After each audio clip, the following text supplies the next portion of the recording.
Hi everyone. Welcome to Grab Your Keys. This is our segment on conversations with realtors, and we're super excited today to have Lauren Cronmiller with us today. She not only is a fantastic realtor, but also a peer, a friend. We've been doing business for a while together, and I just love the way that she works with her clients. So Conversations with Realtors is a new way that we're going to do this Grab Your Keys. We're in our brand new set here at Centennial Lending Group. So Lauren, welcome. Thank you so much for having me. It's truly an honor. So what made you get into real estate and just jumping right in? Sure. So growing up, you play like house as a child, right? I was always an architect. So when I played house, I was always designing the houses that we were about to live in when we were playing. So I did end up going to school for architecture, but realized I was not the type of person that could sit behind a desk all day. And my dad's job at the time, he was doing corporate, but they wanted him to get his real estate license. Okay. And I'm like, well, why don't we just do it together? And so that's what happened. He ended up, though, getting his license right away. I did not. I wanted to finish college first. Right. So I waited 2 years then to finally take my tests and then jump in. And how have you seen the progression of real estate since you've been in it? For what, almost 2 decades? Oh, yeah. So I've been doing this almost 19 years now. It'll be 19 years in April. And so I don't remember when books that I heard, like MLS was in books. Yes. So we did have an MLS system. So that's been nice. But I remember meeting clients at like a spot in between like the two of us to sign an addendum or a paper or something like that, whatever agreement of sale on the trunk or hood of my car. Right. And then going our separate ways and then having to run to the office to fax.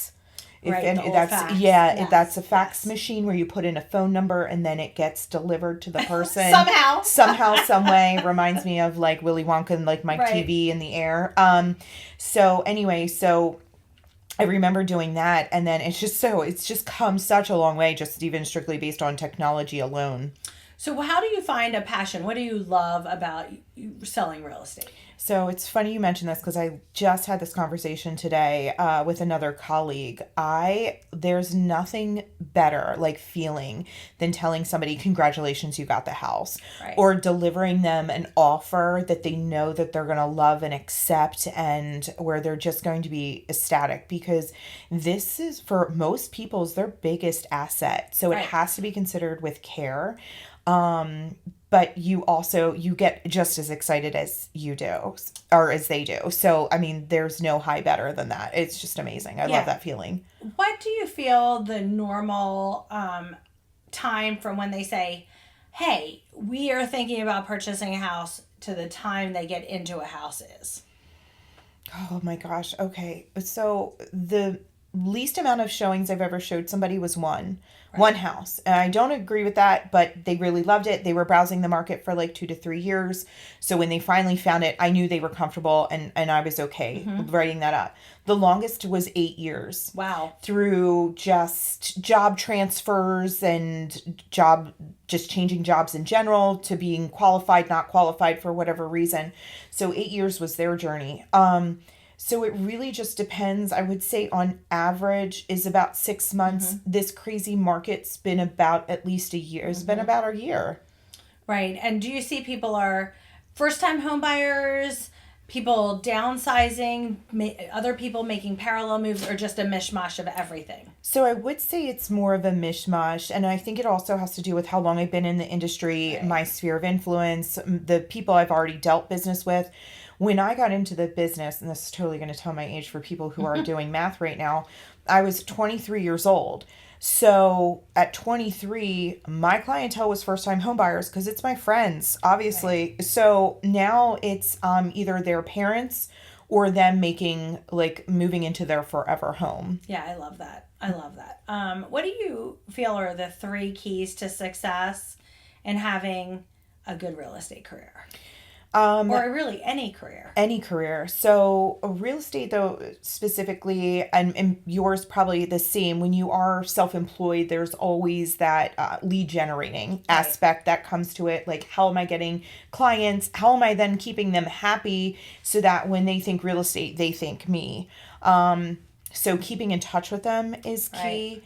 Holding myself to a standard. Would I use myself? That's great. You know, if I wouldn't, then I need to change what I'm doing. Right. So, and coming from a place of kindness, acceptance, and just willing to help, and no judging ever. Like That's I said, so important. No judging. no judging. I mean, because what your opinion is isn't what your client's opinion might be. Right. And I've seen people in the midst of a transaction even lose like a family member, and like if they're dealing with grief, it's just like coming from a place of kindness. And people who have been able to purchase and then not been able to purchase. Right. And again, you could get mad at the situation because at the end of the day now you're not getting paid. But again, coming from understanding and just no judgment, because yes, they may not buy then, but if you are kind to them, they will buy from you in the future. So. Absolutely. I love all three of those. What type of challenge do you feel like you've had to overcome in your profession? Oh, well, just the changing in markets, everything. So I know when I got in was actually the year 2006, and people have always said to me, oh, you got in at a great time. It was so busy. Maybe for them, it was not for a 23-year-old coming out of college. My friends weren't buying in 2006. It was nuts. So, so that was a challenge that I had to overcome, because people were using, or like clients were using people that have been in the business for longer, not somebody who just got out of college. So that was who didn't even own a house. Like, what does she know what she's talking about? I can just tell you, like, if you wanted to go into a home and knock down a load-bearing wall, that wasn't wise. But so then once the craziness happened, then we were in a lull. It was one of the worst times to even, like, it was a great time for buyers, but for sellers, not so much. So I actually did very well with that downtime in the market, when things were slow, because my buyers, which was my clientele then at the time, first-time home buyers, were easily finding houses. So it was adjusting to that, which is why I got so good at keeping in touch with my clients, because I had to, in order to keep that business, in order to get that referrals, because times were tough. And then the longer I was in the business, then like things kind of did just fall like into my lap, because I built the foundation early on. And now it's just been getting creative with the offers you're writing, just educating the buyers and the sellers in the type of market we're in. Because, I mean, and I know you can attest to it, we are in the month of January at the end. We're going into February, and it was different even 6 months ago. Yes. And it was different a year from that. And I'm talking completely different markets. Yeah, you can't take any break. You need to be up on your guidelines. You need to be up on, you know, the National Association of Realtors stuff. You need to be, I mean, we were even dealing with a deal while everything was changing. Yes. And we had to be totally up on it, totally communicative. Yep. While being transparent, and, you know, this is a first. Yes. Let's walk together through this together. And I think that that's super important in learning how to pivot. Mm-hmm. And that's pretty much what you're saying, is that from the time you started to now, you've been pivoting and making sure that you're always top of mind, but the relationship comes first. Absolutely. Yes. And even shifting when I was first in the business, I mean, I was shifting more towards first-time home buyers, because that's what I knew. That was like my meat and potatoes of my business. And not saying I don't work with first-time home buyers now. I do, because that's where I am today, was because of them. But now I've been shifting more towards the elderly and the transition of going into like homes and everything, because unfortunately my dad passed in 2020 and he didn't have a will. So now I've been standing on like soapboxes and being like, you need to get your biggest asset in order. I mean, luckily him and my mom were married and everything was an easy transition. But for those that don't have a will and they have no heirs, or they don't have that easy transition, I've been trying to get the word out that you need to get your stuff in order. Right. You and I both, because I've had my dad, who's an attorney, talk multiple times about, you know, when you purchase your house, you need to get your business in order. You know, you have a large asset now. Who's it going to? What's the situation? And, you know, I think that it's important as mortgage person, realtor, to talk to our clients about that and educate them, because they really don't know sometimes. Oh no, they know They what have they no know, idea. and they don't know what they don't Don't know. know. And so it's telling them, listen, you need to do this and you need to do this, and kind of then guiding them on this journey of getting their estate in order, because unfortunately at the end of the day, when somebody does pass, the heirs aren't mad at the person Right. who made the will. They're mad at the people who are getting that stuff from the Right. will. So it's trying to help alleviate even the friction that can be amongst the heirs Yeah. as well. I love that. What do you think is one of the most surprising things that you've learned in real estate? Oh my gosh, there's so many lessons. And I'm telling you, just when you think you've seen it all or known it all, No. like this Like, industry yeah. is like, It's- not today, It's you like know? a boomerang comes Yeah. right around. Yeah. So some of the, like, one, I just had a financing issue where she had a part-time job, but she wasn't in it for 2 years. Can't do She can't do it, right? Because she doesn't have the income. And so there are things, it's like, oh, that's unfortunate. And you didn't know. Right. So just I love the stories that my clients have on how they got to where they are. I just had a settlement today with a seller, and we were talking about like restaurants and stuff like that. So I just love everybody's story and everybody's journey in life. And so I'm always learning. Yeah, I think that's super important to always, in any profession, to constantly be learning and educating yourself, because as soon as you turn it off, there's nowhere else to go. Oh, yeah. And just, I'm not really big social media person, but I'm trying to be, because you always have to look at what the younger people are doing, Yes. because then that's what they're going to use then in the future. For so sure. you always have to be constantly like learning. And I laugh myself, like when you see those progressive commercials, you really know you're turning Yes. into your parents. I had an instance where I accidentally posted something I didn't want to post. I shared it incorrectly. And I'm blessed with an assistant, and I'm calling her, you need to take this down. I can't believe I shared this. Yeah. So I'm constantly learning in this industry. For sure. What do you think is one of the craziest things that's happened in showing a house? Well, to be honest, like where to start. Yeah. When you've been doing this for so long, there are so many across the board. I know. I remember one time in particular, I was showing a house, and we walked up, and when you can like sense somebody. So we didn't even enter the house. And the way the door was set up, there was the front door to the left, and to the right was the door to the garage, just like your standard door to get into the garage. So you had to go outside to get to the garage. And I heard a television, and I'm like, I think somebody's here. I'm just going to let him know we're going to go through the house. And there was a gentleman. It was 10 o'clock in the morning, 10:30 in the morning, and he's sitting on his lawnmower in his boxers, just his boxers, with a cigar, watching television. And I'm like, hi, I'm here for the showing. He's like, oh, yeah. I left the door open for you. So not only did I not surprise him, he knew I was going to be there. So that's up there. You're like, that's exactly where I would be like hanging out. Yeah. Not like the person wouldn't want to see the garage. Right. And in your boxers. Like, On the lawnmower. On the lawnmower. In a cigar. I was like, oh my word. Another time, I do believe I caught somebody in a compromised position. It was a vacant home. I knocked, and I'm like, again, you sense it. Hello, is somebody here? And I hear rustling, and then upstairs I see one head come across, like around the wall. And it was like, oh, I didn't realize there was another showing. We're almost finished here. And it was just like, what? Yeah, so my clients and I are laughing because we're not asking questions, but it just was weird. It was weird. Yeah, so we decided not to go upstairs for a minute. We did the basement, and then when we noticed there were cars missing, then we decided to go upstairs, and we're like, wow, that was like really weird. Thank goodness we didn't start upstairs first. Oh my goodness. Yeah, that's... I've walked into a house with fleas without even noticing it. Wow. Because we were approved, and we're talking with an investor. I'm talking with my investor client. A neighbor comes up and is like, oh, I'm surprised they started showings on that house again. There was an infestation with fleas, and we're like, what? Yeah. And then I called the agent. Are there still fleas? And they said yes. You shouldn't have been able to show it. Well, we were confirmed, or I wouldn't have been able to gain access to the house. So, those are some that come to So mind. crazy. Yeah.